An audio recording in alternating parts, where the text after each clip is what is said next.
മക്കളെ എല്ലാവർക്കും സുഖമാണോ? ഇന്നേ ഉച്ചയൂണ് ഇടാൻ താമസിച്ചുപോയി മക്കളെ. എനിക്ക് സുഖമില്ലായിരുന്നു, ഡോക്ടറെ കാണാനൊന്ന് പോയി. അതുകൊണ്ടാണ് കേട്ടോ. ഞങ്ങൾ 3 പേർക്കും ചോറെടുത്ത് വെച്ചു. പാറു കഴിക്കുമെന്ന് അറിഞ്ഞില്ല, അവൾക്ക് പനിയാണ്. അപ്പോൾ കഴിക്കുമായിരിക്കും എന്നുള്ള വിശ്വാസത്തിലെടുത്ത് വെച്ചു. അപ്പോൾ തന്നെ നമ്മുടെ പഴയ നാരങ്ങയാണ്, സൂപ്പറായിട്ട് ഓടിക്കൊണ്ടിരിക്കുക, നല്ല ടേസ്റ്റാണ്. പിന്നെ അവിയൽ, പിന്നെ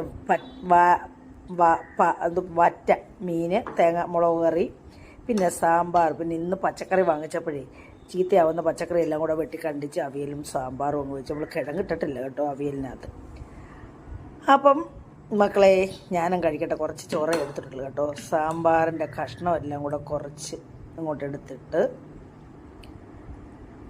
ഒഴിച്ച്, പിന്നെ അവിയലും. ഇതിനെങ്ങനെയൊക്കെ പറയുന്നതെന്ന് വിചാരിക്കും. കുറച്ച് അവിയലേ എടുക്കത്തുള്ളൂ മക്കളെ, എല്ലാ കൂടുള്ള അത്രയേ ആകെ വെക്കത്തുള്ളൂ കേട്ടോ. പിന്നെ ഒരു കഷ്ണം നാരങ്ങ, നല്ല വെണ്ണ പോലുള്ള നാരങ്ങ കേട്ടോ. പുളിയില്ല, കയ്പ്പ് കുറവ്, പുളിയും കുറവ്. ഇതും കൂടെ ഞെരടി ചോറ് കഴിക്കാൻ വളരെ ടേസ്റ്റാണ്. ഞാൻ മീൻ എടുക്കത്തില്ല കേട്ടോ മക്കളെ. അപ്പോൾ ശരി മക്കളെ, സന്തോഷം കേട്ടോ.